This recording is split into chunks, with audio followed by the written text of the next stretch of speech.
looking for a project that is high-performing and shovel-ready, this is it. So will the Prime Minister give our trust the green light to build a new hospital without any further delay? I thank her for raising the issue and obviously of importance to her constituents and beyond. Look, the new hospital programme that we inherited was a failure of the previous government. We are committed to delivering. We're reviewing to make sure we can deliver. The Health Secretary set out further details, but I'm very happy for her to have a meeting with the relevant minister if she wants to follow up on the specifics. Thank you. Chris Curtis. Thank you, Mr Speaker. Residents in Red House Park in my constituency are suffering from soaring management fees and poor service from their leaseholder management company. Recent BBC reporting has once again demonstrated the consequences of the outdated and feudal leasehold system. All of them are frustrated by the broken promises of the previous government, so will the Prime Minister reassure them that this government will introduce legislation as soon as possible to resolve the leaseholder and leaseholder crisis? Mr Speaker, yes, we will do so. I agree that the last government totally failed to tackle the unfairness of the leasehold system. We will provide homeowners with more powers, protection and greater rights by bringing that legislation forward. Thank you. Leader of the Opposition, Keir Starmer. Thank you, Mr Speaker. At the CBI conference on Monday, the Chancellor said, and I quote, "I'm clear, I'm not coming back with more borrowing or more taxes." I know that telling the truth to this House is important to the Prime Minister, so will he repeat his Chancellor's pledge now?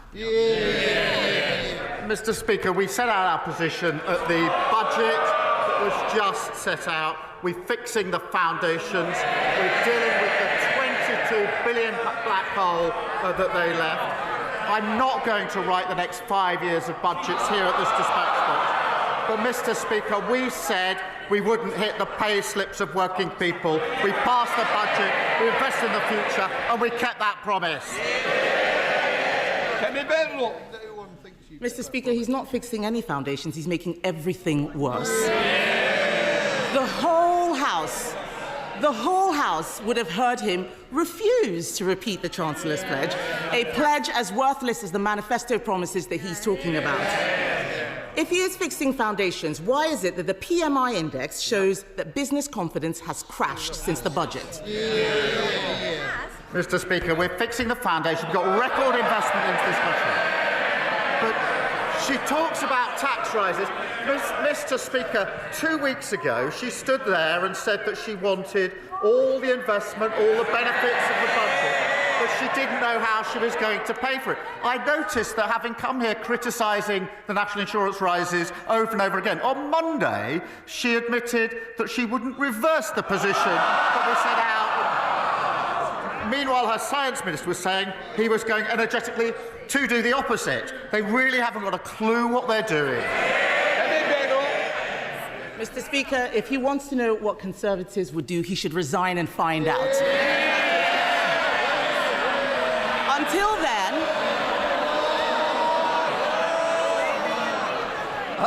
I'll decide when there's more.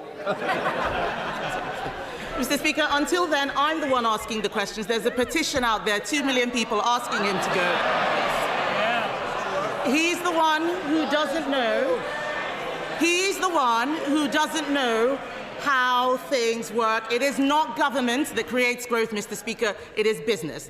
His employment secretary, I don't see her here, she wants more young people in work. But businesses say they are cutting jobs because of the Chancellor's budget. His Deputy Prime Minister, she is not here. Her employment rights bill will stop businesses hiring. That's what they say. The CBI said on Monday that the dots of the government's policy don't join up. They're right, aren't they? Mr Speaker, on Monday she said that she wouldn't reverse the increase in national insurance. Yesterday, on their legacy legislation, their predecessor, they couldn't decide what their position was. Today, they've launched a policy commission asking other people to give them some ideas for government. And she talks about a petition. We had a massive petition on the 4th of July in this country.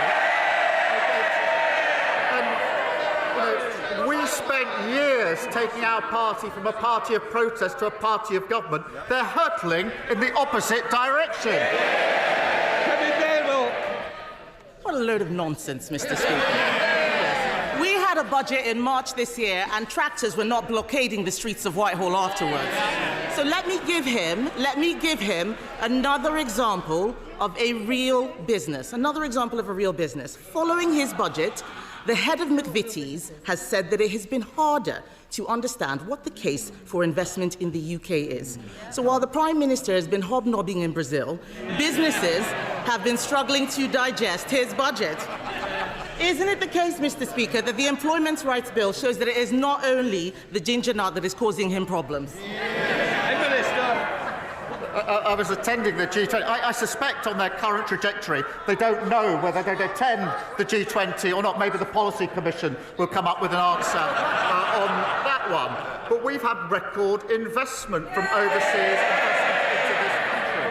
And she keeps carping from the sidelines. She says at this dispatch box, she wants all the benefits of the budget, all the investment, but she doesn't want to pay for any of it. Mr. Speaker, she's racked up £6.7 billion of unfunded commitments in just 3 weeks as leader of the opposition. So once it comes to the economy, we're the ones growing the economy.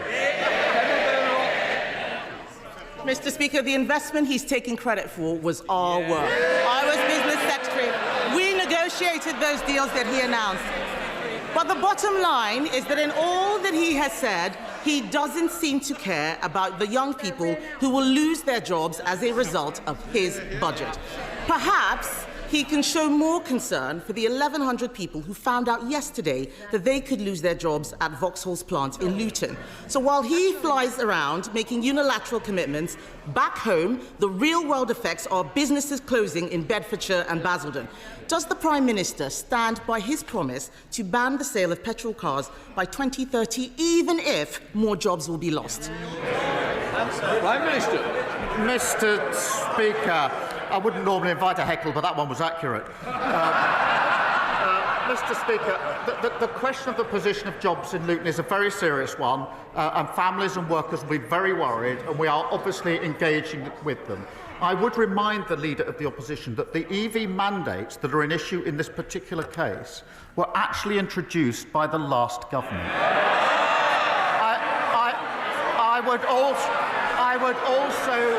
I would also remind her that she was the business secretary that introduced them. We're getting on with supporting those communities. She's shouting from the sideline. Mr. Speaker, he clearly didn't read his briefing about the EV mandate. The fact is, we changed the date and made it easier for people. Everything he has done is attack people. The budget was an attack on farmers, an attack on workers, an attack on pensioners, an attack on the young, and an attack on thousands of charities and businesses across the country. The whole system is broken, Mr. Speaker, and he is making things worse. He is making things worse.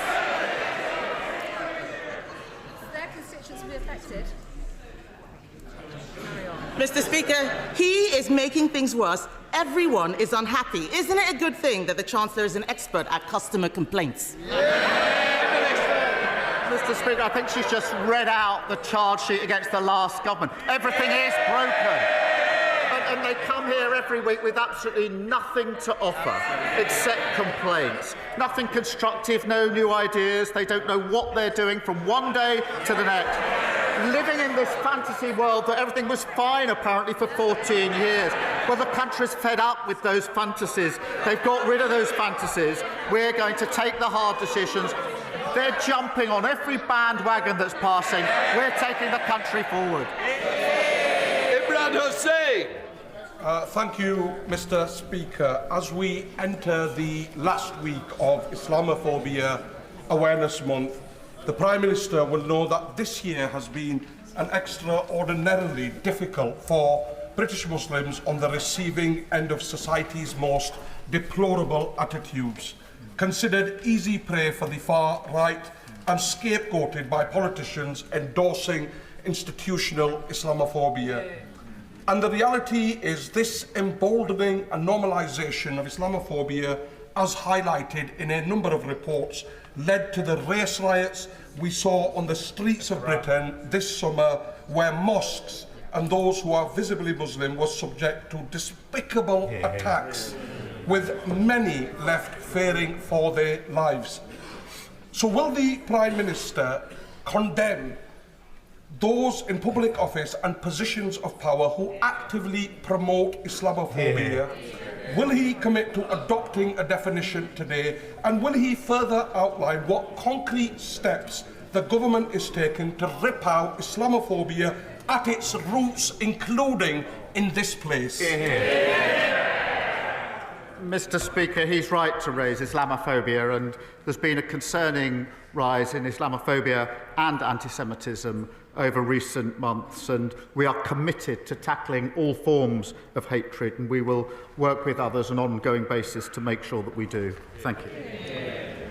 Leader of the Liberal Democrats, Red Davey. Thank you, Mr. Speaker. Can I associate myself with the Prime Minister's remarks about the terrible impact of Storm Bert with all the flooding? Our thoughts are with all those affected, with thanks to our amazing emergency services. Mr. Speaker, Christine's father was told that he needed end-of-life care, but after a few days it was removed due to funding cuts.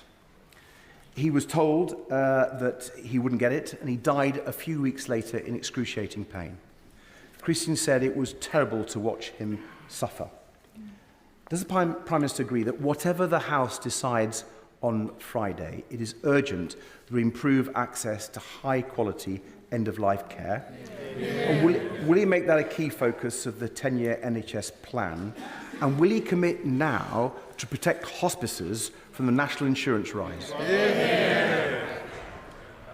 I thank you for raising that case, and I think the thoughts of the whole House with the family involved. And, Mr. Speaker, obviously there's a very important vote on Friday, but whichever way that vote goes, we must invest properly in care across our health service, and that's why, in addition to putting the NHS back on its feet, we're putting forward a 10-year plan to make sure the NHS can give the care that everybody would expect across the spectrum, including end-of-life care. Sir Ed Davey.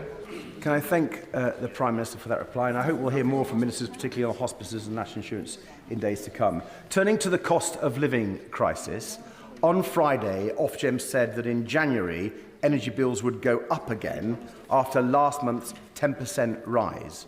Millions of people are really worried about how they're going to make ends meet this winter, not least hundreds of thousands of pensioners who are in poverty but above the pension credit limit, who will now lose winter fuel payments.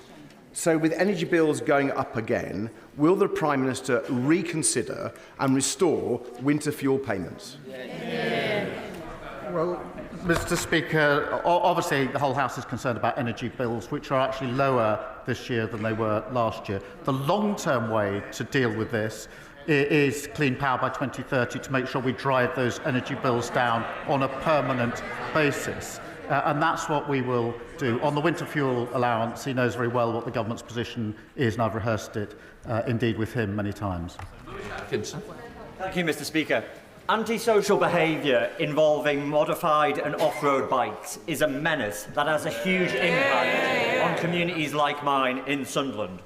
While I welcome the work Northumbria Police do in partnership with our council on this issue, they need stronger powers and more resources. Can the Prime Minister outline how he will back the police to tackle the misery caused by intimidating and downright dangerous antisocial behaviour on bikes? Well, I thank him for raising this, because antisocial behaviour affects so many people. Sometimes it's described to me as low level. It isn't in the impact it has, particularly when it comes to off-road bikes. And that's why we're implementing tough new respect orders, which will give powers to the police, including powers to seize off-road bikes, but crucially adds a power of arrest for breach of the orders, something that's been missing in recent years. So we will tackle this because it blights communities across the country. Stephen Flynn. Thank you, Mr. Speaker. As everyone in the House will be aware, we're currently in the middle of BBC Anti-Scam Awareness Week. And of course, the advice in that context is always simple. If you see a scam, you should report it. So with that in mind, can the Prime Minister advise the House? Is he aware of anyone who's promised to reduce energy bills only for them to increase? Is he aware of anyone who promised to back business only to tax business? And is he aware of anyone who promised to protect pensioners only to pick their pockets for their winter fuel allowance?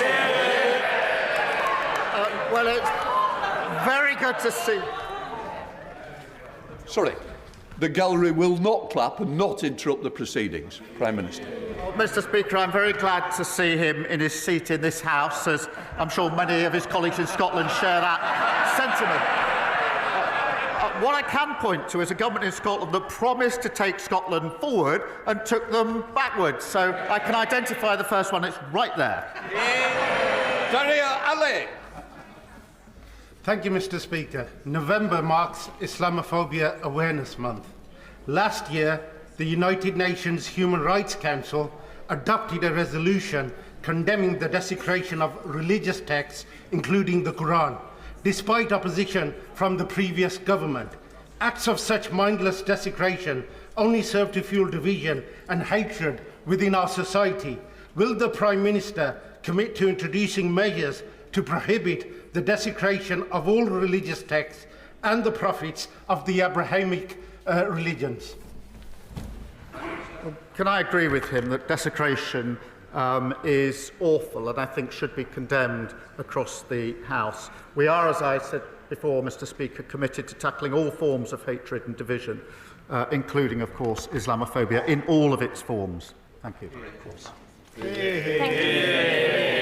you, Mr. Speaker.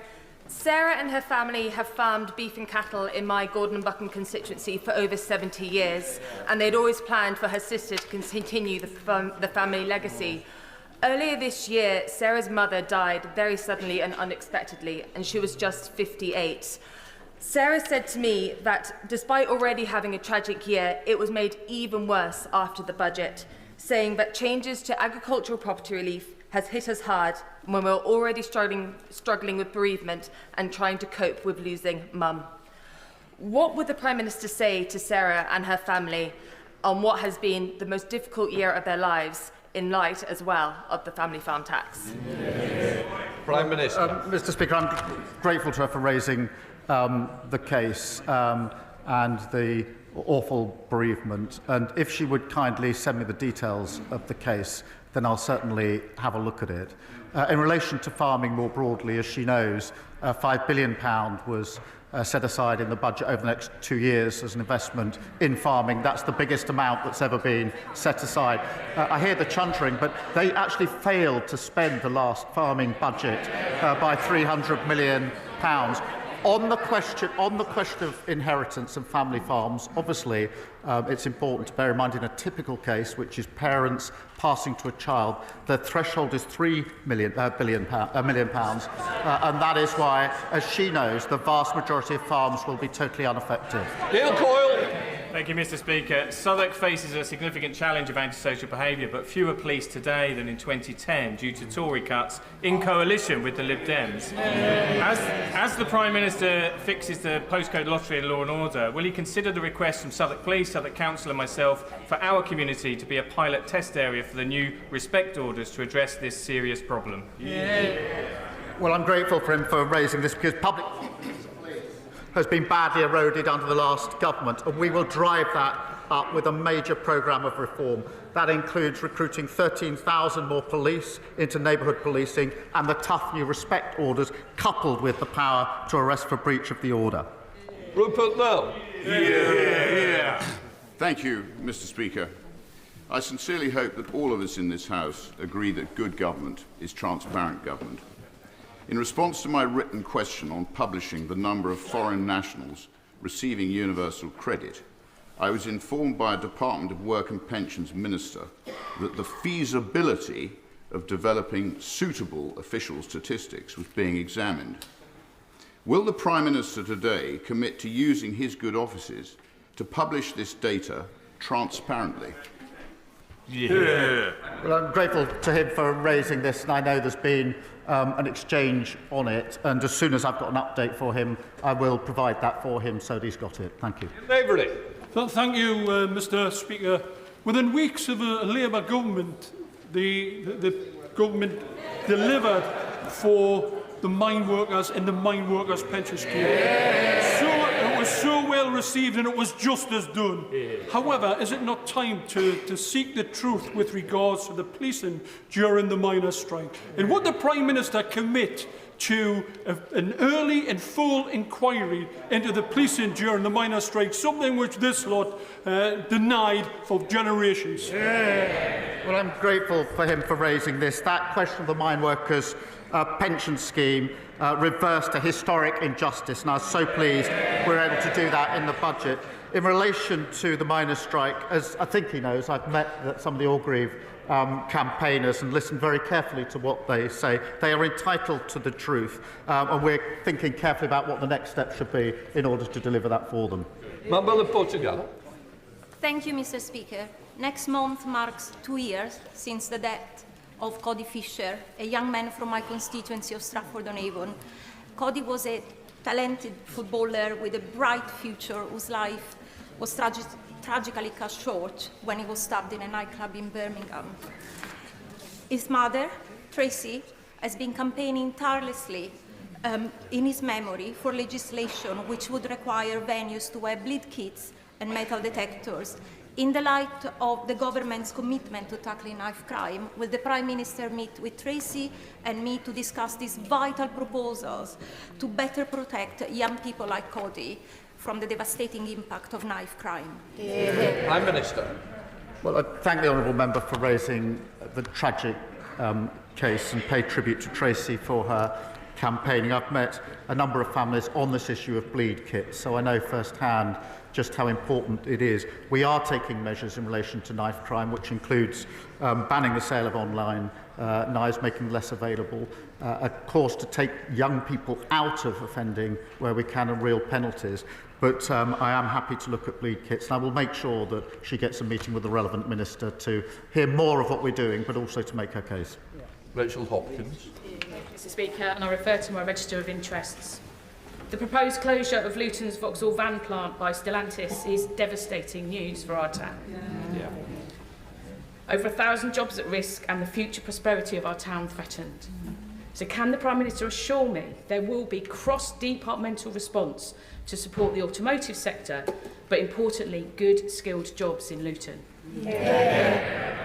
Yes, I will, and I know and thank her for raising this, because it is a difficult and uncertain time for workers in Luton and her constituents and their families. And that's why we're working with the industry. There will in fact be a statement later on today, Mr Speaker, about this. It's important we do whatever we can to support these communities. Harriet Baldwin. Thank you, Mr Speaker. Tenbury Wells was flooded again with Storm Bert last weekend, the second time the town has been flooded this year, and it's a town where it's only a case of when, not if, it will flood again. And the situation is made even more devastating for residents because there is a fully developed flood defence plan that is partly funded for the town. And the budget carried forward 2.4 billion for flood defences. Can the Prime Minister commit to be able to use his offices to finally get this scheme built and to fix the foundations of Tenbury Wells? I'm grateful to her for raising this, which is an awful situation for her constituents. We all know how devastating flooding is, the initial damage that it caused, but then the ongoing damage, including problems then of insurance, etc., that then prevail for many, many years. We are committed to tackling this. That's why we set aside the money that we did in the budget, and I'll happily arrange for her to have a meeting with the relevant minister to look at the particular details of her case. But I thank her for raising it, because I do know for her constituents it's such an important issue. Smith. Thank you, Mr Speaker. Last weekend in Cwmteleiri, torrential rain caused a landslip. Slurry, even boulders, poured down streets. People were afraid. The Chancellor just agreed a welcome £25 million for coal tip maintenance in Wales. Given the impact of extreme weather events, will the Prime Minister continue to prioritise coal tips to keep our communities safe? Yes, I will, and I know how much of a concern it is to his constituents. Indeed, we went together to meet some of those constituents last time there was terrible flooding, but that commitment to the £25 million in relation to coal tips is very important. And what I would say on flooding, we've now had two questions on this. If other members of the House do have individual issues they're not able to raise here, if they get in touch with myself or my office, I'll make sure that they get whatever they need in support of their constituents. Brendan O'Hara. Thank you, Mr Speaker, and of course we too welcome the ceasefire in Lebanon. But now that arrest warrants have been issued for his allies, Netanyahu and Gallant, the Prime Minister's determination to supply Israel with the weapons it requires to carry out its atrocities in Gaza, which has always been morally repugnant, is now completely untenable. But what these warrants do is present him with a perfectly valid legal avenue by which he can end the UK's complicity in this slaughter. So will he do that, or will the Prime Minister continue to choose to licence F-35 components to a regime which is now led by a man wanted for war crimes and crimes against humanity? We've set out our position under the current law, as he well knows. I've set out my position very, very clearly in relation to the sale of capability to Israel to defend itself against attacks such as those from Iran. And I'm very clear that we'll continue to do so. Catherine Atkinson. Thank you, Mr Speaker. Derby City Centre is turning the page on 14 years of Conservative decline. With a new performance venue, a new business school and restored market hall. But across the country we see too many empty shops and quiet high streets. This budget is putting more money into the pockets of working people to spend supporting local businesses. Will the Prime Minister commit, contrary to Conservative scaremongering, to support and protect small businesses that are the beating heart of our high streets? They can chunter all they like. She's describing their legacy. Describing their legacy. We are turning that around. We're supporting small businesses. We're supporting the high street. We're rebuilding our country as they go backwards. David Reid.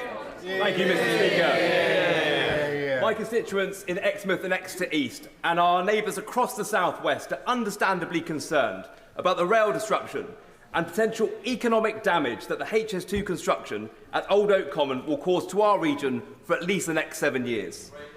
So will the Prime Minister please commit to producing a full mitigation plan as soon as possible to address these issues and to ensure that the South West does not lose out? Prime Minister. I'm grateful to him for raising the issue, which is of real importance to his constituents, and we have committed £30 million to mitigate the impact of the construction at Old Oak Common. Local services will be unaffected, and current plans will see services run between Exeter and London Euston. But I'm very happy again to arrange a meeting with the relevant minister if he wants that, in order to follow up on the particular concern of his constituents. Amanda Hack. Thank you, Mr Speaker. After 14 years of the Tories, our criminal justice system is on its knees, leaving just 4.4 of domestic assault cases recorded by the police, resulting in a conviction. With Monday just gone being the International Day of the Elimination of Violence Against Women, can the Prime Minister tell us what he's going to do to ensure the criminal justice system works for women and girls in North West Leicestershire and beyond?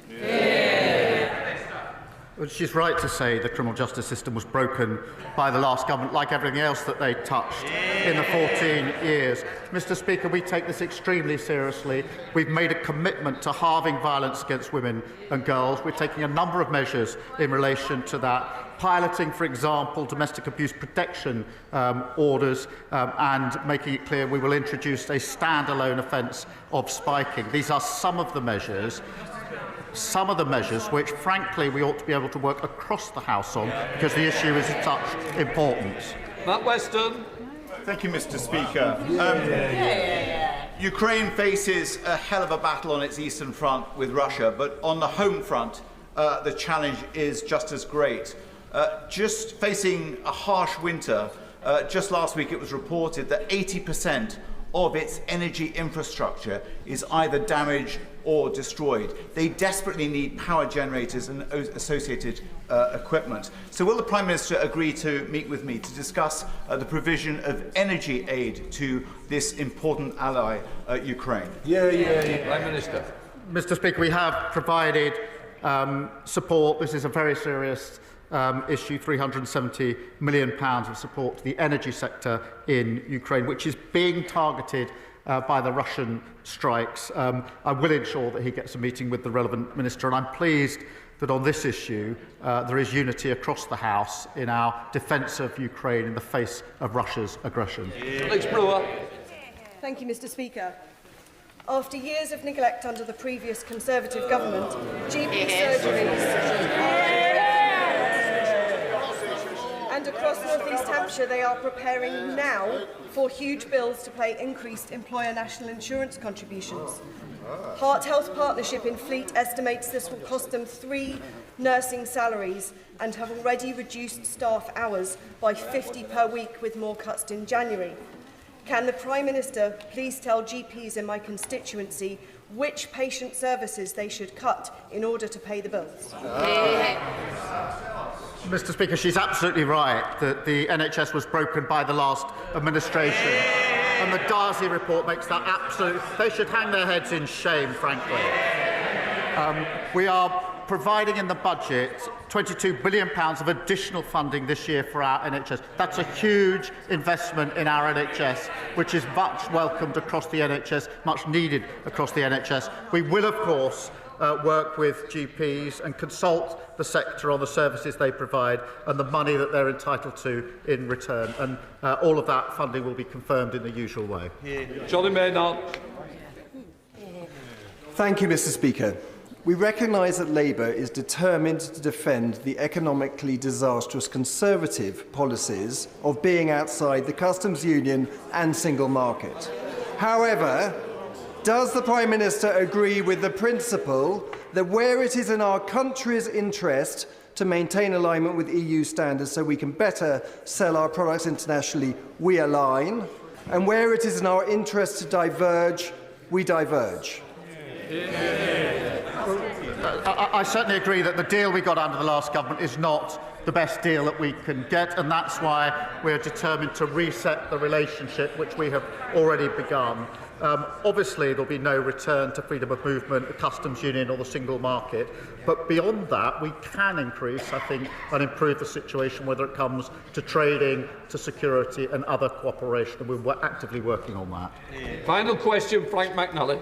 Very much, Mr. Speaker. Following a major fire at the Tradeby depot in my constituency in 2021, Scotland's clinical waste was forced to be transported to England due to a complete lack of forward planning. Tradeby was only appointed after the previous contractor collapsed, leaving human remains languishing in a warehouse, and it's now been revealed that the Spanish company was bailed out with £5.4 million of taxpayers' money. Does the Prime Minister agree with me that the SNP government has consistently failed to get a grip of clinical waste disposal and must act appropriately to protect the public purse and ensure public safety? Well, I do agree with that, and it's not... it's the rule rather than exception when it comes to the SNP government. And the challenge for them now is they've got the powers to act. They've now been given the money to act. They've run out of excuses. That completes Prime Minister's questions. We'll let the front benches change over.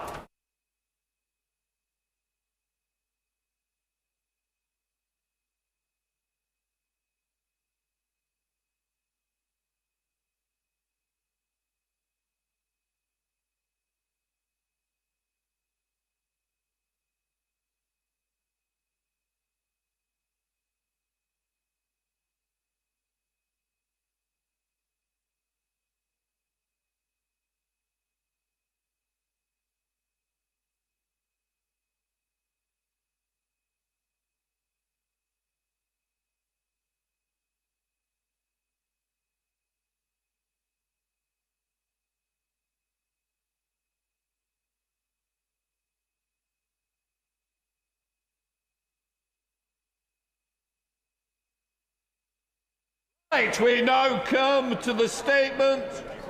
Secretary of State for Business, Jonathan Reynolds.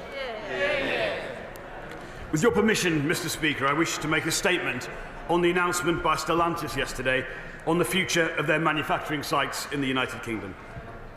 Can I begin by saying I know yesterday was a dark day for Luton. This is an iconic plant, powered by a talented workforce, and there are very few people in the town who don't know someone who works at the site.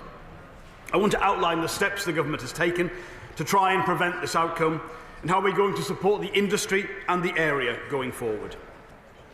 Mr. Speaker, the Transport Secretary and I found out about the challenges at this site just 10 days after the election. The global CEO told us he felt extremely frustrated by the lack of action from the previous government, which meant his desire was to close the Luton plant. Since then, we have been involved in intense negotiations with the company to try and find a way to keep the site open. Following these initial meetings, in July of this year, the company announced its intention to conduct a review of its operations in response to the significant pressures they were facing in key markets. Following the review, the company set out plans on Tuesday, which will see manufacturing at the two current Stellantis plants consolidated into a single location. We were, and are, aware that Stellantis has significant excess capacity across Europe. The company's talk of efficiency and investment elsewhere will, of course, be positive for their bottom line, but it will come as no comfort to the workers affected. For over a century, Vauxhall as a brand has been synonymous with Luton, and we are bitterly disappointed to hear that this relationship looks likely to end. Our number one priority is the people of Luton, who will, of course, be devastated by this decision. News like this rips through the heart of communities, sending shockwaves beyond those immediately impacted, through their families, their communities, and the businesses they support. I myself grew up in a car community, and I know what it is like when half the street work at the same site. We have asked the company to urgently share their full plans with us and to work with the government so that every single worker who is impacted receives the support they deserve. The Department for Work and Pensions stands ready to help anyone affected with the rapid response service designed exactly for these kinds of scenarios. It provides vital support and advice to both employers and their employees facing redundancy. I want the House to be aware that we have done everything we possibly can to prevent this closure from happening. My right honourable friend, the Secretary of State for Transport, and I met Stellantis many times over the summer and again on Tuesday morning to discuss the situation and the acute pressures the company is facing. We've worked hard to find a solution that would support the business and ensure people kept their jobs, and we confirmed in writing we were willing to consider any solution put forward. However, despite our best efforts, we have been forced to accept that this is ultimately a commercial decision by Stellantis as they respond to wider challenges within the sector. And I'll be frank with honourable members. These challenges are not confined to any one company. Car manufacturers around the world are battling with increased costs, supply chain issues, and changing consumer demand in a highly competitive, fast-evolving market. Honourable members will know that last week, Ford also announced 800 job losses in the UK over the next 3 years as part of a major restructuring programme across the whole of Europe. Many of the challenges faced by our car manufacturers are global in nature, and they cannot be resolved by UK government intervention alone. And whilst this announcement is not what we wanted, nor what we worked towards, we must not mischaracterise this. It categorically does not signal a retreat by Stellantis from the UK. The plans announced by the company will also see them investing £50 million as they consolidate manufacturing at their Ellesmere Port plant in Cheshire. Honourable members will know that Ellesmere Port is the UK's first all-battery electric vehicle plant, and Stellantis' decision to bring production of the Vivaro electric van to there is welcome. We will, of course, continue to work closely with the company on next steps of the consolidation process, including the proposal to offer affected workers a relocation package to take up roles at Ellesmere Port. The investments being made at Ellesmere Port and elsewhere demonstrate that there are real opportunities for UK manufacturing as part of the move to zero-emission vehicles. But this transition has to be properly managed, and it requires a government that's on the pitch, something the car industry finally now has in this government. The government is determined to support automotive companies as they revamp their production lines, adjust their business plans, and develop the technology needed for the next generation of zero-emission vehicles. These cars and vans are greener, they're cleaner, and they're essential to our net zero ambitions. Roughly 30% of the UK's greenhouse gas emissions come from cars, vans and lorries. To tackle this and wean our country off imported fossil fuels, we do need emission vehicles. But this government is resolute that this transition must be done in partnership between government, industry and, of course, consumers. And that is why my right honourable friend, the Secretary of State for Transport, and I are listening closely to the concerns of the automotive industry and the wider sector about the transition to electric vehicles and the Conservative Party's zero-emission vehicle mandate. We held a roundtable earlier this month to hear directly from major automotive companies, from the SMMT and the charging sector. And in response, we will be shortly fast-tracking a consultation on our manifesto commitment to end the sales of new purely petrol and diesel cars by 2030. But we will use that consultation to engage with industry on the previous government's ZEV transition mandate and the flexibilities contained within it, and we will welcome on board their feedback as we move forwards. We want to do everything we can, together with industry, to secure further investment into the British automotive sector now and over the long term. It is why in the budget the Chancellor committed £2 billion in R&D and capital funding to support the zero-emissions vehicle manufacturing sector and supply chain. And our industrial strategy will also give the automotive sector the certainty it deserves and send a clear signal to global boardrooms that this government is in this for the long term. We want to invest alongside them, create a policy environment that allows them to prosper and help them do what they do best, bringing good jobs to every part of this country. And through the National Wealth Fund, we're unlocking billions in private investment to invest in new green infrastructure, including gigafactories, supporting growth and job creation, not just in the automotive sector, but in the wider economy too.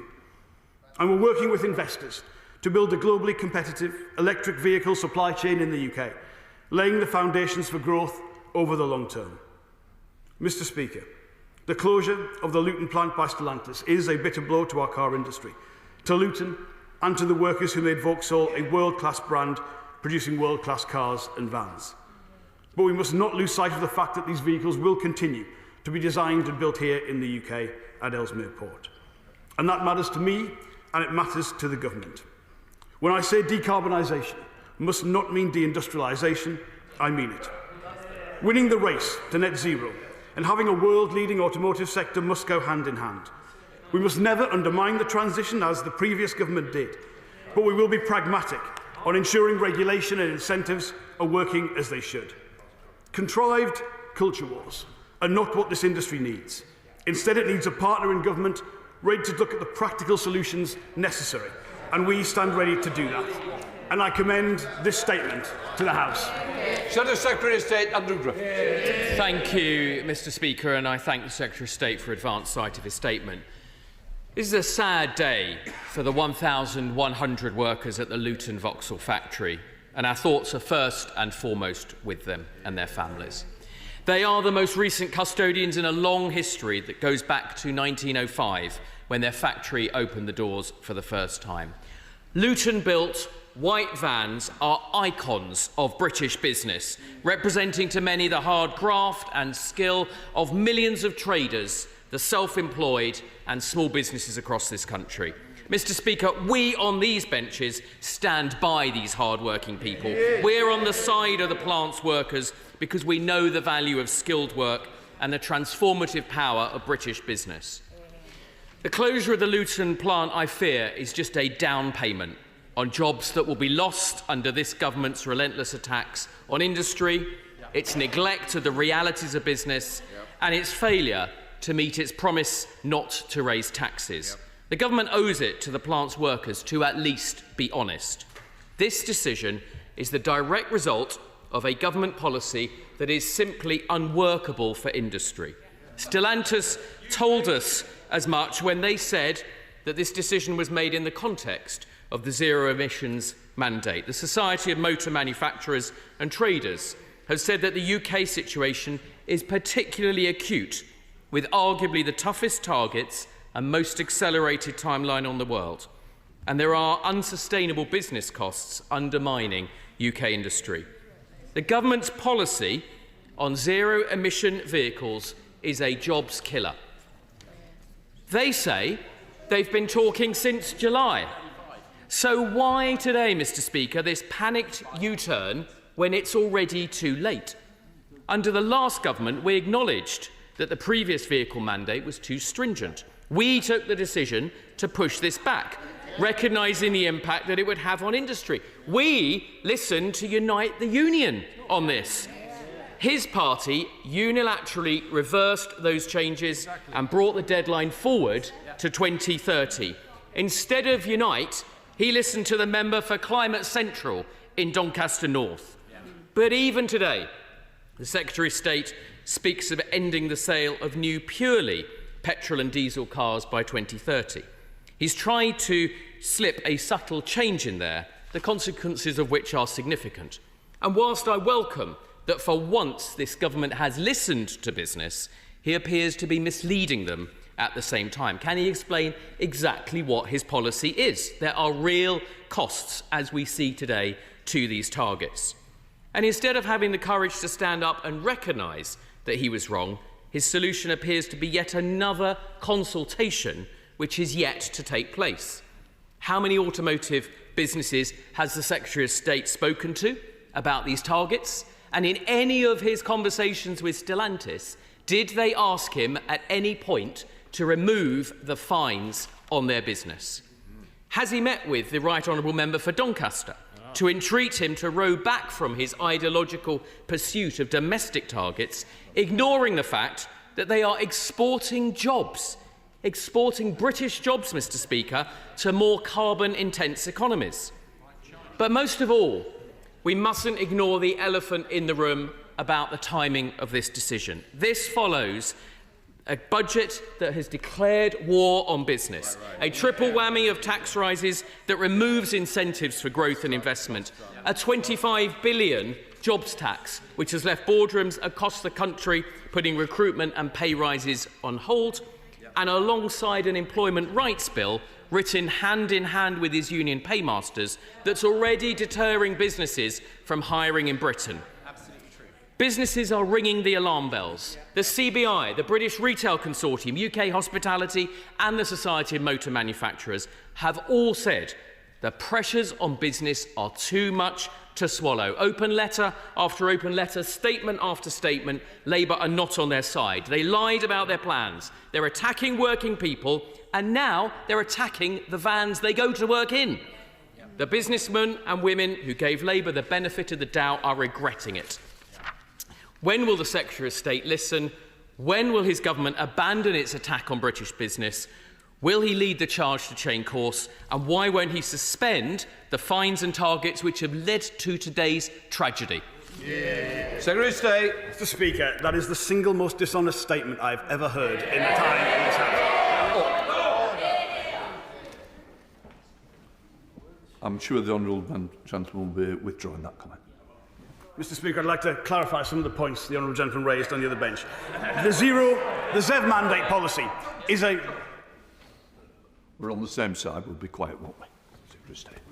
The ZEV mandate policy, the Shadow Minister mentioned, is a policy of the previous government, of which he is aware.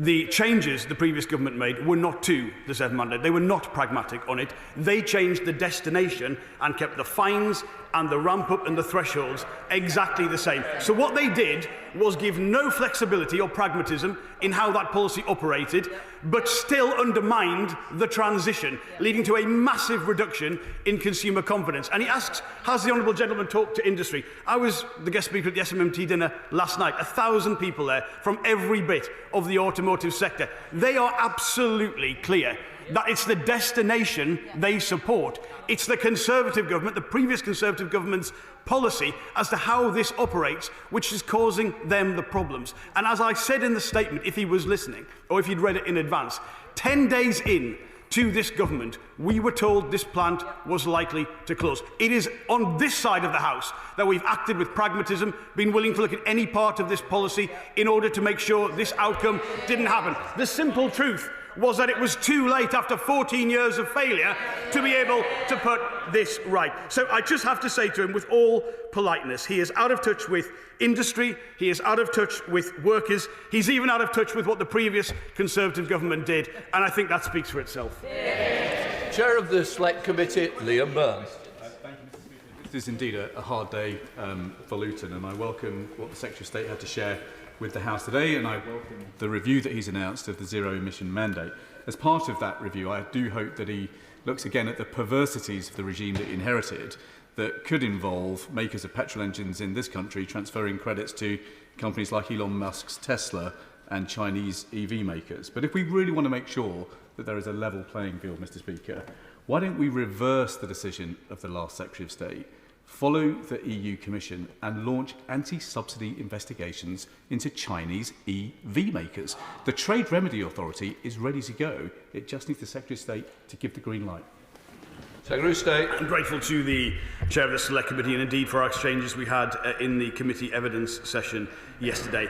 He is right to say that what we have inherited is a position where how the policy operates, the flexibilities that are contained within it, and the fact that no domestic producer is on track means effectively the transfer he has described is the problem. That is when I say decarbonisation cannot mean deindustrialisation. It is precisely that we've inherited that we are critiquing. Now, we don't want to undermine the transition in the way the previous Prime Minister did, because anyone in industry in this sector will be able to tell honourable members opposite how disastrous that was. But what we need to give is breathing space and making sure that that policy is operating in a way which doesn't have any of the kind of perverse incentives he's described. Now, on the subsidies point and the trade remedies and the potential response from the UK, we've got to bear in mind two things.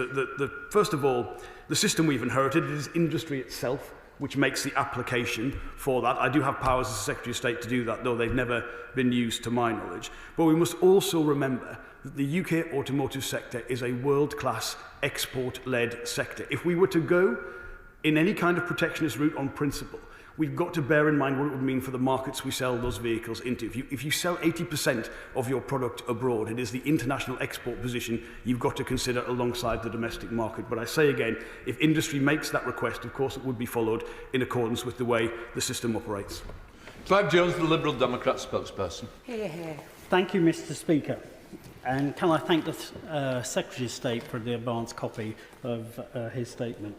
Mr. Speaker, yesterday I also attended the Society of Motor Manufacturer and Traders annual dinner, same as the Secretary of State, and greatly appreciated the opportunity to hear directly from a sector that is so important to the British economy. UK car manufacturing brings billions of pounds into our economy and employ hundreds of thousands of people directly and many more thousands of people across their supply chain.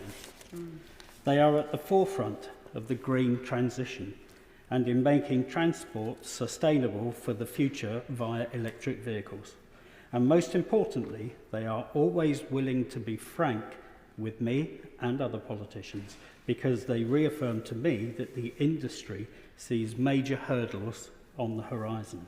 And the closure of Vauxhall's 100-year-old factory in Luton is a sign of great troubles ahead.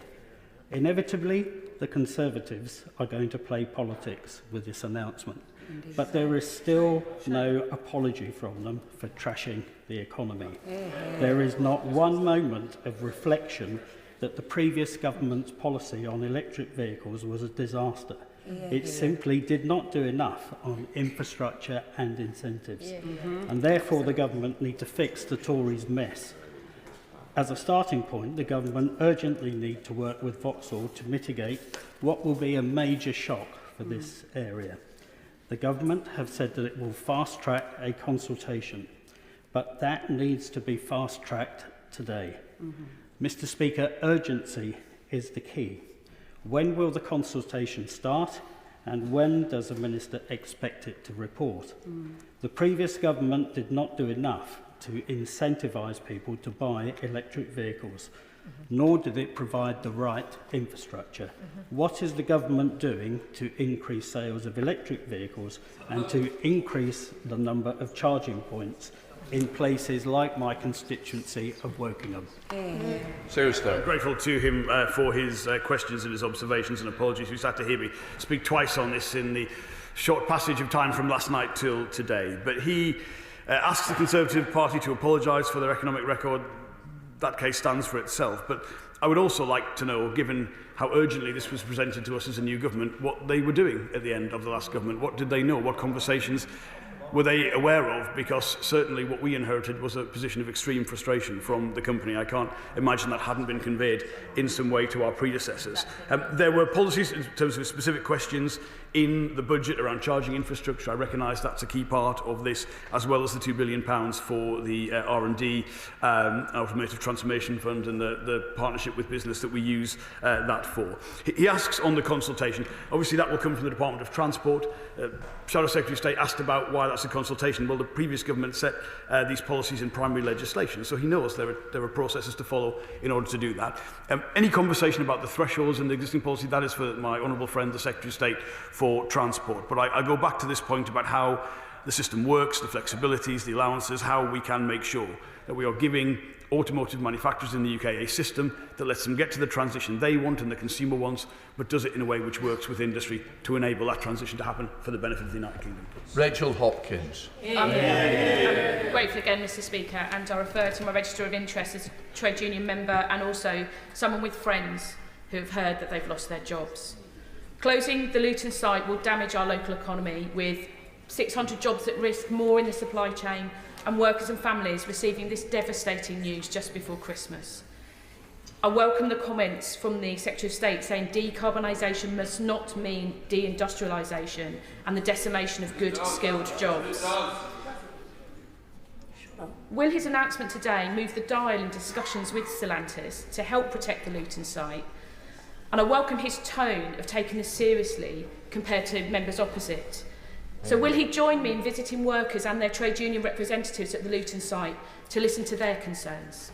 Secretary of State. Extremely grateful to my honourable friend for her question, and I believe everyone in the House who cares about the automotive sector and working people in this country will share the sentiments that she has put forward about the scale of what this will mean for Luton. I can absolutely promise her, yes, I'll take up her invitation to come with her to the site. I can also promise her the full deployment of my department and indeed all of my colleagues across government to whatever help is required. We are in conversations with Stellantis, as the union are, I believe, about the details of the package that will be presented to the workforce, but of course I'll engage closely with her and her honourable friend for the other side of Luton in order to make sure that it's to the maximum benefit of her constituents in the wider area. Blake Stevenson. Thank you, Mr. Speaker. As a Bedfordshire MP, I know how significant the Vauxhall plant is to our local economy and as a local employer. The Minister has explained how devastating this will be for families locally, not just in Luton, but also in my constituency in mid-Bedfordshire. But the Minister, unfortunately, has said very little about how he's going to support the people that are losing their jobs. Is the Minister concerned that this government's tax on jobs will make it much more difficult to replace the 1,000 manufacturing jobs in Bedfordshire? Grateful to him for his sentiments, but the straightforward answer to that question is no. This is a skilled and talented workforce. They haven't lost their jobs because of any deficiencies on their part. They have been in a position where the combination of the overcapacity in Europe, I mean, I'll be frank, I believe from the minute we came to office, I think this closure was already what the company intended and has nothing to do whatsoever with government policy. I recognise the pressures on the existing policy we've inherited, hence the pragmatism on our part as a government to make sure that's working for the transition. But I have absolutely no doubt whether these workers choose to take advantage of the relocation offer or are in demand elsewhere. They're brilliant, talented people who will be in demand. Sarah Owen. Mr. Speaker, may I refer members to my register of interests. Before I start, I want to put on record that the 1,100 people that will be losing their jobs in Luton today deserved much better than the response from the Conservative front bench. It was very far from factual and it was very far from serious. I thank the Secretary of State for their statement and welcome any support for Vauxhall workers and their families who are understandably devastated by Stellantis' decision, especially this close to Christmas. This follows the closure of the Skeff plant in Luton North after a century of manufacturing earlier this year. Like them, Vauxhall is, or was, synonymous with Luton. Stellantis' callous decision will impact our whole town, our whole region even. So what support will be offered to not just the skilled and dedicated Vauxhall workers who are losing their jobs, but also to our whole town as a whole to cope with the loss of this manufacturing giant which Luton helped build? Secretary of State. Grateful to my honourable friend for her question as well, and echo the sentiments I gave to her constituency neighbour in my earlier question. The timing of this, I think, the whole decision is regrettable, but the timing is particularly regrettable around it. As I said in my statement, we've done everything we can since the new government came into power on the 5th of July to try to avoid this. I reiterated the offers I had made throughout the negotiating process in terms of both policy flexibility and indeed the potential of new government investment in the site, but regrettably it was not possible to change this decision. The support that I have made clear is available. I reiterate that promise, and I do say, despite in fact I would not want to minimise the impact of this in any way. I believe her area is a place of considerable economic strength, firms in engineering and aerospace, in air travel, in the creative industries. There's a lot to be optimistic about for the future, but that doesn't take away the bitterness of this particular blow for Luton at this time. I recognise that. John Cooper. Thank you, Mr. Speaker. And can I make clear that we on this side regard this as a very grave matter? We are taking this seriously, and we are also dealing in facts. Yep. Turning then to veracity, can we hear whether or not Stellantis raised the question of the eye-watering ZEV mandate fines? Did they ask for them to be lifted?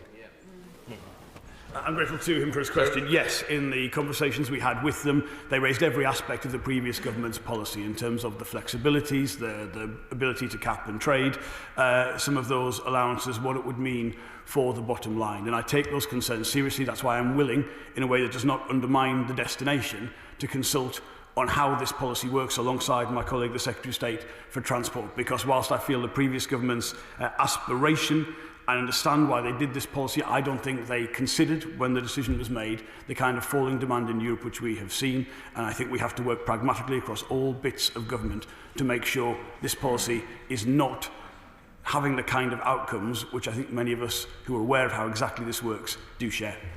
Matt Weston. Mr. Speaker, I refer members to my declaration of interest. I welcome the Secretary of State's statement. I'm greatly saddened by the decision, and may I suggest that plant rationalisation, platform rationalisation would have been a major factor. Let's be honest, the industry wanted certainty, but the challenge faced by automotive manufacturers in meeting the ZEV mandate, introduced by the last government, is more stringent than in Europe and most other markets. Put simply, consumer uncertainty was introduced by the last government. So I found the remarks of the Shadow Minister disingenuous. Can I urge the government to introduce more flexibility in the annual targets? Disingenuous is aimed at a particular person. We don't do that. You've been here long enough, and I'm sure you want to withdraw it immediately. I withdraw that, Mr. Speaker. Thank you. Can I urge the government to introduce more flexibility in the annual targets 24 to 29, introduce consumer incentives, and consider redirecting any penalties towards EV charging infrastructure and not to Chinese government car companies? Secretary of State. I'm grateful to my honourable friend as well. I think he makes some very good points about the fact that whilst nearly every major market has policies of this kind, ours does operate in a different way, say to, for instance, how the French proceeded with theirs. I agree with him that the major failing of the former Prime Minister's speech was to keep this policy in place but change the destination, which really makes no coherence whatsoever. You should do one or the other logically. To do both undermines confidence and still doesn't give the kind of pragmatic flexibilities we're talking about today. And the specific things that he mentioned will all be part of the consultation my honourable friend, the Secretary of State for Transport, will lead on. Sir Julian. I assure the Secretary of State that the question I'm about to ask I would have put to a Conservative minister equally. And that is this. If all British car manufacturers came together and told the government that they could not possibly meet this 2030 goal, would the government nevertheless persevere in maintaining it as an immovable target? Well, I would recognise the honourable gentleman's fairness and equity, whichever side of the House he's sitting on, and have no doubts about that. We do listen to industry.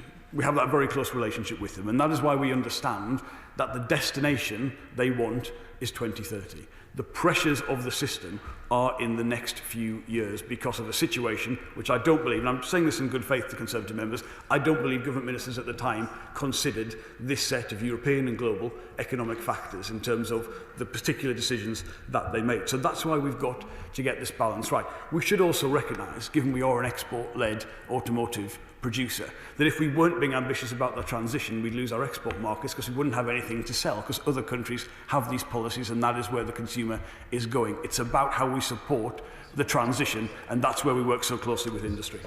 Antonio Batts. Thank you, Mr. Speaker. I draw attention to the Register of Interest as a member of Unite the Union. Can I thank the Secretary of State for coming to the House today on such a difficult day for the car industry. All of our thoughts are with the workers in Luton today.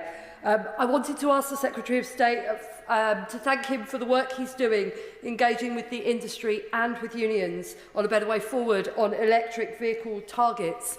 This news is really disappointing, but does the Secretary of State agree with me that we can and should be positive about the future of the automotive industry in this country? It matters to me locally as the MP for many, many businesses in the automotive supply chain, as I know it matters to many members across the House. I thoroughly agree with the content and sentiment of my honourable friend's question. That support this government is committed to is about that transition, but we should be excited by what British manufacturers are doing. We should be excited by what JLR, what Nissan, what Toyota are doing. We should be excited, I mean, in the supercar, the luxury end of the market from McLaren and Rolls-Royce. I could mention all of our iconic brands. There's a lot of exciting things going on. And if honourable members aren't aware of that, these are all manufacturers more than happy to host members of Parliament coming to visit. So I'd encourage people who aren't aware of the situation to do that.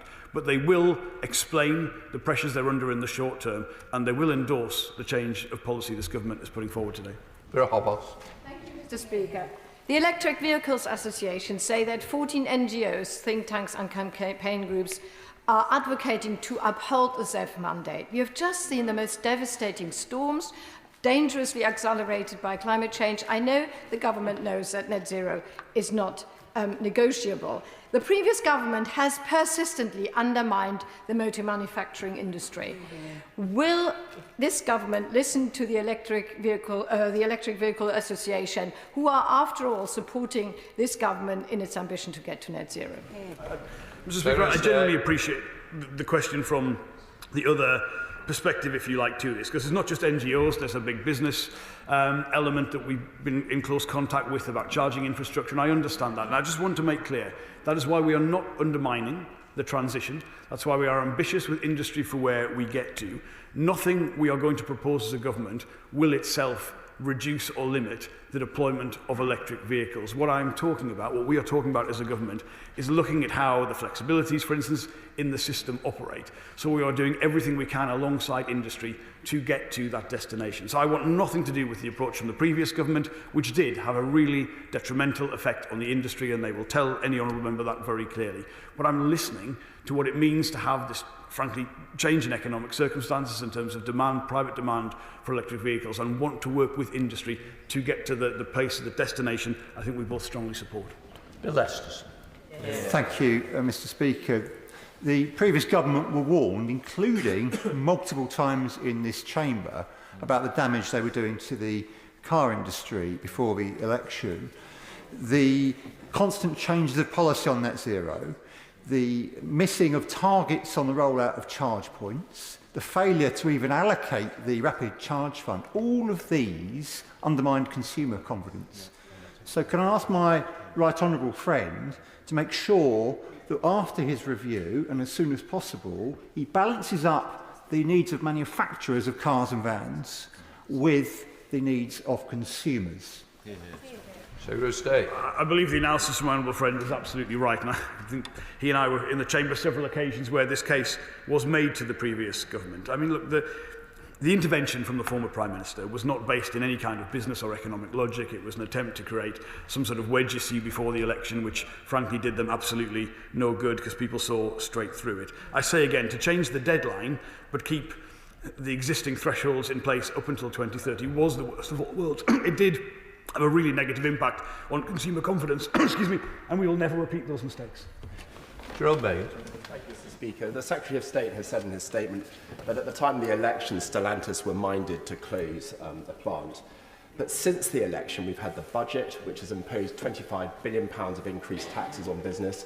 We've had the Employment Rights Bill, which is going to increase costs on business enormously as well. And both of those have directly led to a collapse in business confidence. So does the Secretary of State think those decisions help Stellantis to stay or go? I can tell them categorically they had no impact whatsoever. And I think the crucial point is, I mean, I hear honourable members from the Conservative Party say this. Do you have any idea about employment conditions in the automotive sector? They're well above the floor the Employment Rights Bill raises this to in the United Kingdom. I mean, get out and talk to industry and have these conversations, please. Look, I'll just be clear. On the wider point he makes on business confidence, I recognise that the absolutely outrageous inheritance this government walked in on, where Conservative members did not plan to even say how they would pay for the existing promises that they made. That created speculation about where that revenue would come from, and I regret the fact we've had to make difficult decisions. I wouldn't ideally want to have to make those decisions, but we are the people fixing the foundations and clearing up the mess the Conservative Party left behind, and there can be no long-term prosperity unless you have a serious government willing to do that. Thank you, Mr. Speaker, and I refer to the House to my register of interests. I'm sure the whole House will want to join me in paying tribute to my good friend and colleague, the MP for Luton South and South Bedfordshire, who is an absolute fierce champion for her constituents. Does the Secretary of State agree with me that the news yesterday only highlights further the urgent need for a UK industrial strategy and demonstrates the challenges that the UK industry faced under the last government without the strategy in place? Absolutely echo her sentiments in terms of our honourable friends, and agree very much with her statement about a UK industrial strategy. There have been and are particular policies that have been particularly relevant to the automotive sector, but what we have lacked across a whole range of key sectors for a long time in the UK is confidence and certainty that those plans will remain. And people have talked in this statement about the actions of the previous Prime Minister and that intervention. That is exactly the opposite of what is required when it comes to long-term policy. So the advanced manufacturing sector is one of our 8 sectors in the industrial strategy. It is a sector of tremendous strengths in the United Kingdom, and our intention is to build on that, to grow that, to deliver even more success in future, and that's why it's such a fundamental part of our plans. Thank you, sir. I commiserate with the workers at Luton who will lose their jobs. If Vauxhall is synonymous with Luton, then Ford is synonymous with Essex. The Minister referred to 800 Ford job losses, including at their research centre at Dunton, where many of my Rayleigh and Wickford constituents work. On electric vehicles specifically, I'm a free trader by instinct, but what China is now doing in that area is way beyond normal competitive practice. They are dumping electric vehicles very cheaply on world markets, a point highlighted by the chairman of the Select Committee.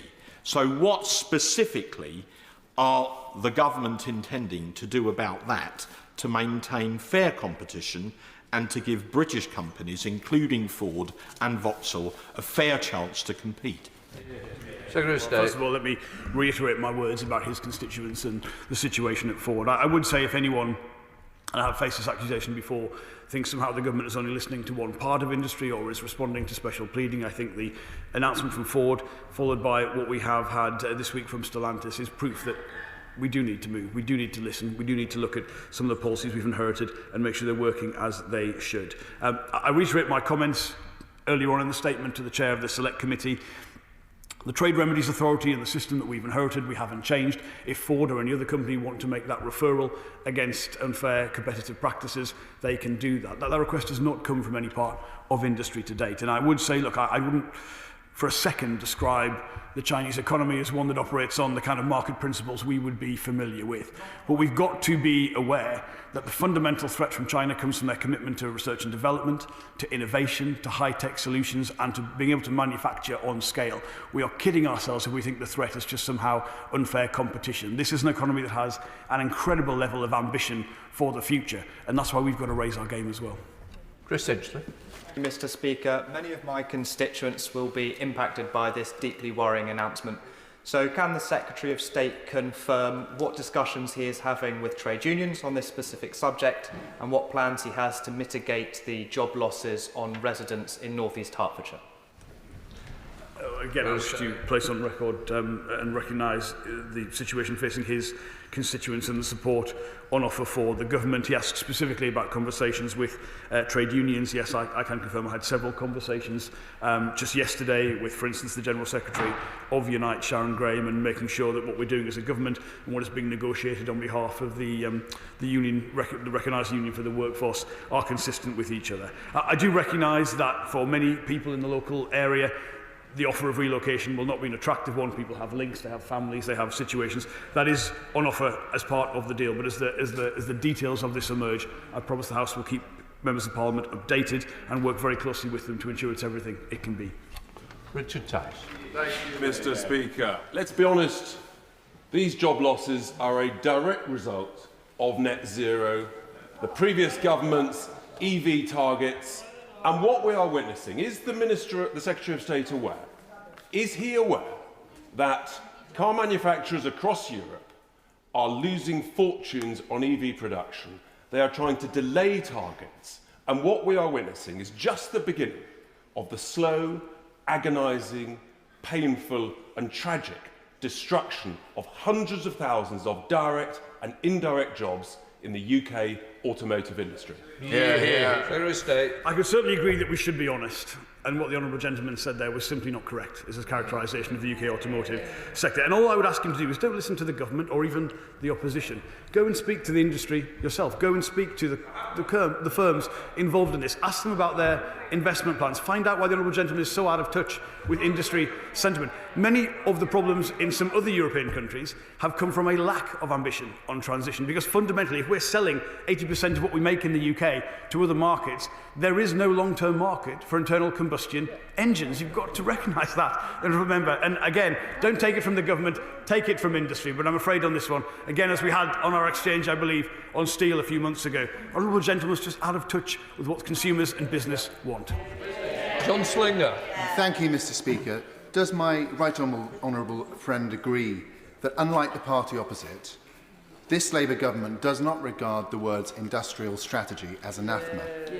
And would he agree that UK industry in general and the automotive sector specifically suffered under the last government due to their laissez-faire, stand-aside approach? Well, I very much do believe that industrial strategy is essential to the future of the United Kingdom. I still have hope that this will be something which is supported on a cross-party basis. I see no reason why Conservative members or anyone else would not support industrial strategy, and there have been Conservatives who've held the position or the predecessor positions to the one I hold who actually got this and believed in it, and I think did quite a good job in some quite difficult circumstances within the Conservative Party to do it. So yes, it's essential to this government, but I certainly hope the whole House will get behind our plans for Invest 2035, because the response from industry has been superb. It is what we need as a country, and we should all get behind that. Bob Blackman. Thank you, Mr. Speaker. Clearly, it's a sad day for Luton and the workers there. But what the Secretary of State needs to remember is, of course, that this is not just about Luton. It's about the complete car manufacturing industry in this country. And there'll be workers up and down the country in the industry saying, am I going to be next? So can the Secretary of State set out his position on the conversations that he's having with other car manufacturers to make sure the same thing doesn't happen to them?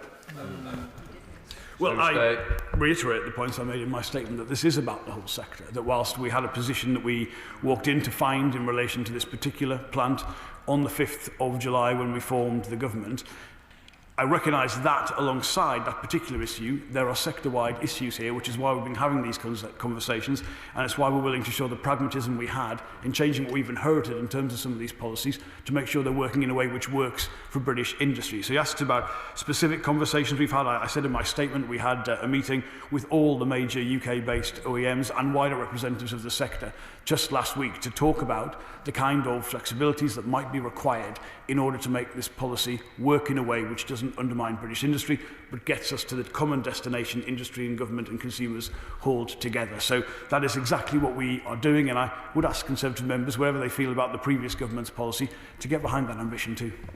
Tessa Munn. Thank you, Mr. Speaker. Success in transition to electrical vehicles is vital for the West Country and for Somerset in particular, with the new Agratas battery plant which is coming to Somerset, and actually the Port of Bristol, through which 500,000 vehicles a year go.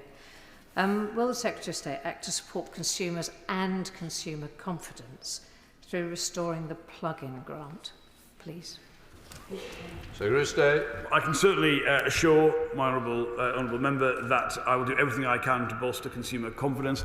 I say all the time, the products made in the United Kingdom are great. If people, again, are unaware of just how great they are, go and book yourselves a test drive, go and visit the production lines, go and see how brilliant it is. The Agratas factory is an incredible investment. It will be a significant part. I've always said, for the long-term future of this particular sector, we must make the batteries in the United Kingdom. Ultimately, vehicles over the long term will be made where the batteries are made, and we've got to recognise that's a key part of the industrial strategy for this sector that needs to go forward. I can't make a particular announcement on the plug-in grant. As you'll know, it's not within the Department of Business and Trade, but I can confirm to her that across government, whether it is the Treasury, whether it is the Department for Transport, the Department for Energy and Net Zero, we are all united in wanting to make this transition a success, and willing to listen to honourable members like yourself and industry as to the policies necessary to do that. Thank you very much indeed, Mr. Speaker. And in the Secretary of State's statement, he mentioned those job losses also at Ford at Dunton in my constituency. And can I thank the Shadow Minister, the MP for Croydon West, for speaking to me on the phone earlier this week about those job losses. I very much welcome the fast track of the review that the Secretary of State is putting forwards, but I also agree with my right honourable friend, the member for Rayleigh and Wickford, and the chair of the Select Committee, that we really do need to look after the manufacturers I've spoken to about the Chinese electric car dumping potentially in the UK, and anything that can he speak to that. But can he also answer as to whether concerns have also been raised with me from local car manufacturers about the increase in vehicle excise duty on some models in the budget, and if there is any possibility of perhaps looking at some of those issues again, because that is also having an impact on some of the demand for these vehicles in the UK. Thank the honourable member for his question, and I'm grateful we've been able to get him some time with ministers about the serious situation affecting his constituents, which members of this government will always take seriously, as I do believe previous government ministers have under the previous administration. The particular issue around vehicle excise duty, I think he's referring to in the budget, obviously a question really for the Treasury and the Chancellor, but the differential that exists from the changes in the budget between internal combustion engines and electric vehicles is actually one of the demand incentives that now exists within the system for it. So I think everyone would recognise government should be doing everything it can to support industry around this transition, and measures like that are part of the answer. But of course, if he's got specific concerns, we'd always be willing to listen to those. Thank you, Mr. Speaker. The Secretary of State was very robust in his criticism of the previous government and their approach to ZEV mandate. But wasn't the Secretary of State one of 141 Labour MPs who voted for that ZEV mandate? Secretary of State. Absolutely clear. The ZEV mandate that the previous Conservative government put forward, we worked constructively with them, and I believe in incentives towards the transition. I'm not arguing against that. It was the sheer brass neck that I reacted to of the opposition front bench for somehow not even recognising it was their policy that we were willing to change, and presenting it as if the argument was the other way round. So I will be quite robust when the facts are as the facts are, and the opposition front bench aren't willing to accept that. But look, I say again, we want this transition to work. It's not about the destination. It's not about, particularly even in this regard, the thresholds. It's about the flexibilities, how the policy operates, what it is currently meaning for market conditions in the United Kingdom. I think that is an entirely reasonable and proper response to what we have found walking through the door as a new government. And again, I see no reason why people can't pragmatically get on board and support that. Lisa Smart. Mr. Speaker, one of the things that's stopping some of my constituents from transitioning to electric vehicles is a lack of access to charging points. He will know, as a constituency neighbour, that some of the housing stock in my patch lends itself more easily to personalised charging points than others. So what more can the government do to ensure everyone can access charging points to make the transition to EVs? Absolutely agree that is one of the concerns consumers have. I think that the principal concern for consumers on EV take-up is the cost of the vehicle itself, but this is, and she will know from our constituencies, it is difficult in some places to envisage the kind of infrastructure some people might take for granted in areas that have more capacity to have that built into properties and driveways.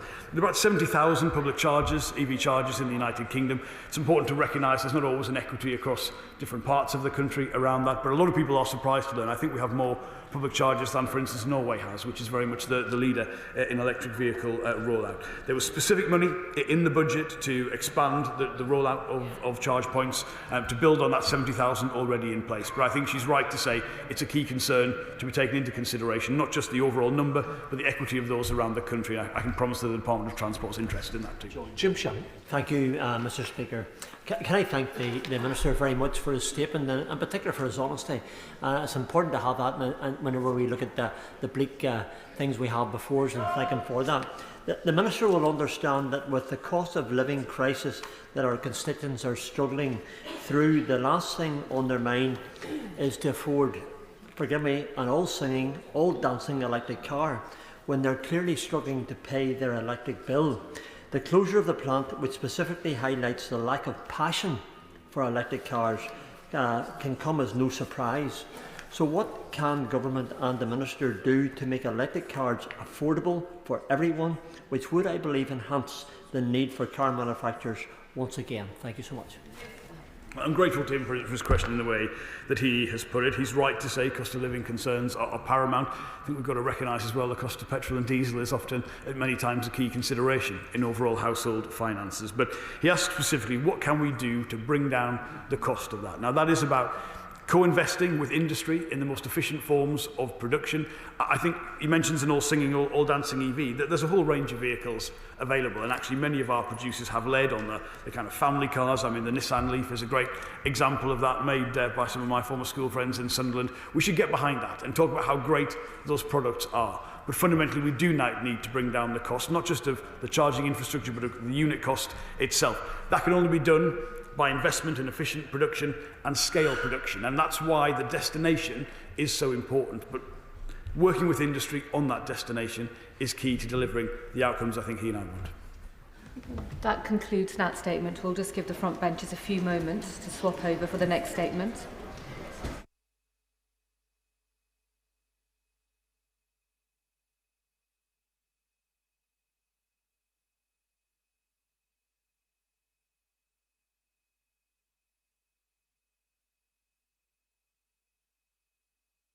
The Minister, Dame Diana Johnson, for the next statement. Minister. Thank you, Madam Deputy Speaker, and with permission, I will make a statement on this Government's action to tackle antisocial behaviour. From residential neighbourhoods to busy high streets, from rolling countryside to city centres, from idyllic villages to bustling towns, the places of Britain should be a source of local pride. As well as being safe, they should feel safe for those who live and work in them. Yet the dismal reality is that in too many areas, the opposite is true. In the last year of the previous government, shop theft soared by 29% to a 20-year high. Street theft surged by 40%, and antisocial behaviour reached new heights in our towns and cities. That is the Conservative Party's legacy on law and order. Up and down the country, people feel uneasy or even unsafe. Unruly gangs roam the streets, creating intimidation and fear. Noisy off-road vehicles speed around, disturbing the peace. Illegal drugs are abused with brazenness. Public spaces are awash with litter and graffiti. And an epidemic of shop theft is plaguing retailers big and small, while their staff are subjected to intolerable levels of abuse and violence. At its core, Madam Deputy Speaker, this is about respect. Respect between citizens, respect for our society and the expectations underpinning it, and respect for the rule of law. All of these are woven into the fabric of our democracy. But after years of neglect, that fabric has become worn. And we saw a disgraceful illustration of that in the summer, when serious disorder erupted in some towns and cities. And we see it on a smaller scale every day as decent, law-abiding people suffer due to the selfishness of others. More than a third of people, 36% in England and Wales, report experiencing or witnessing some type of antisocial behaviour in their local area, while around 1 million incidents of antisocial behaviour were recorded by police in the year to June 2024. Madam Deputy Speaker, we must never make the mistake of dismissing this menace as low-level or trivial. To do so would be an insult to the victims. And it may manifest itself in different ways in different areas, but wherever and however it occurs, there is an adverse impact on neighbourhoods and on communities. Antisocial behaviour chips away at people's sense of pride and confidence in their local area.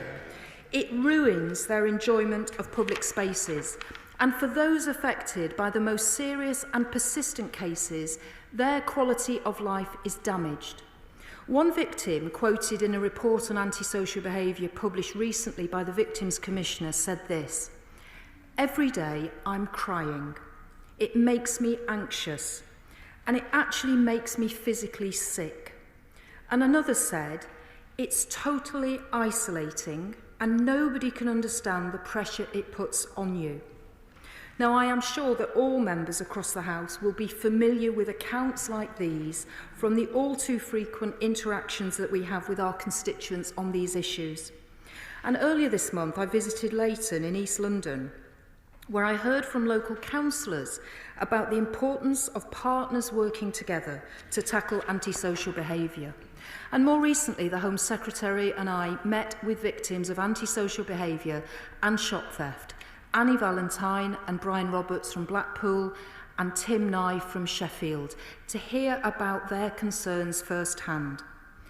Madam Deputy, this can be done, and this government will not stand for it. And that is why the Prime Minister has made safer streets a central pillar of our agenda for change. A key part of that mission is the work the Home Secretary is leading alongside police to put visible neighbourhood policing back at the heart of our communities.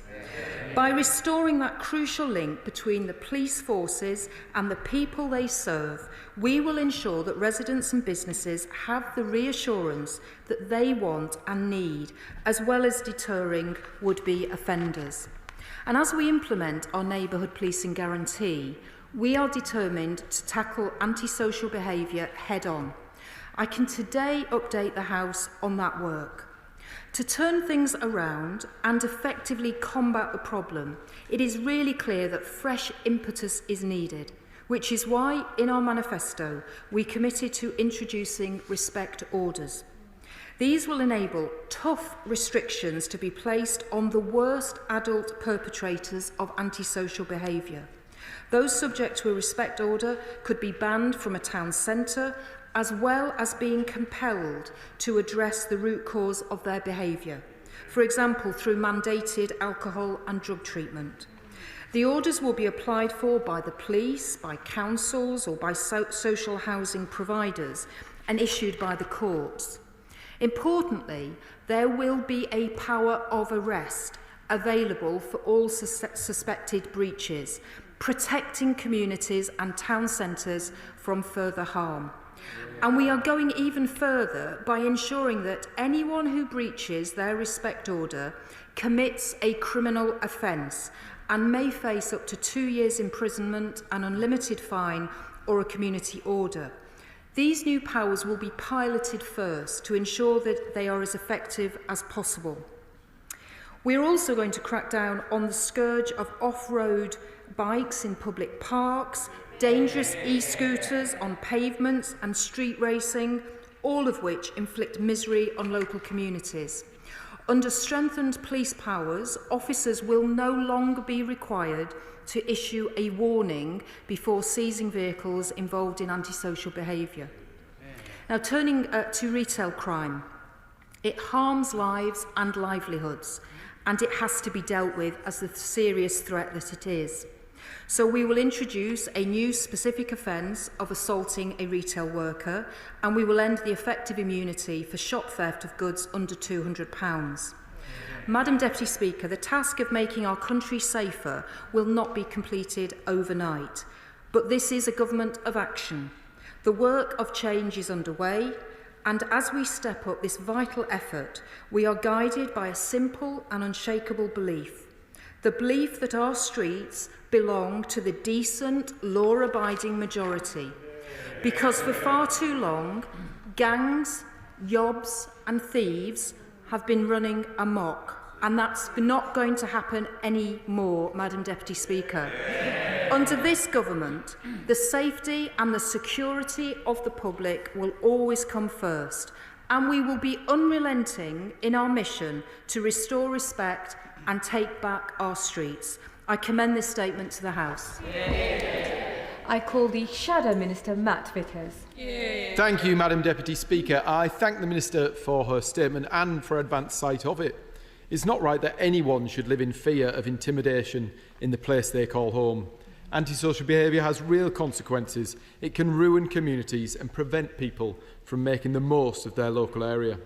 Antisocial behaviour can make women and girls feel unsafe walking home at night, and it can have a huge impact on shops and businesses if customers are left feeling unsafe visiting their high streets and town centres.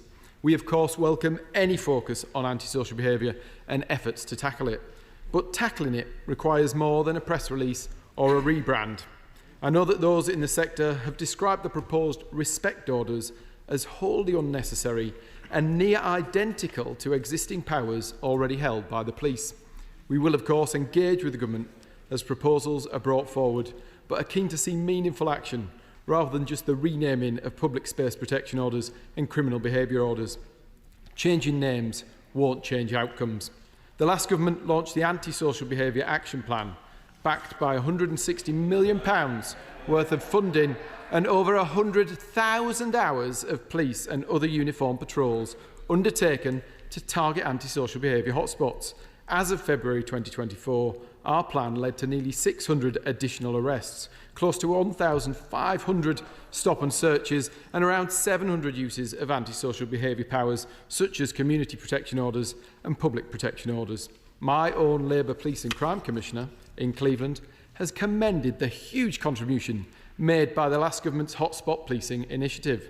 Uniform patrols delivered by local authority wardens in Cleveland clocked up a total of 7,685 hours on the streets of Stockton, Hartlepool, Middlesbrough and Redcar. As a result, between September 23 and August 24, police report incidents of antisocial behaviour were down by 21% in hotspot areas. We also banned nitrous oxide, increased fines for fly tipping, littering and graffiti, all of which is a blight on our communities. The Conservative government made sure the police had the tools to discourage antisocial behaviour and dedicated funding to support police and crime commissioners to target enforcement in the areas where antisocial behaviour is most prevalent. The police play a vital role in tackling antisocial behaviour and keeping our communities safe. The Conservative government invested over £3 billion, including additional funding each year, and that rolled into government grants to enable the recruitment of 20,000 additional police officers. A government priority and a manifesto commitment. That meant, by March this year, the police headcount hit 149,769, a record number of police, and 3,000 higher than previous records. Last year, the Conservative government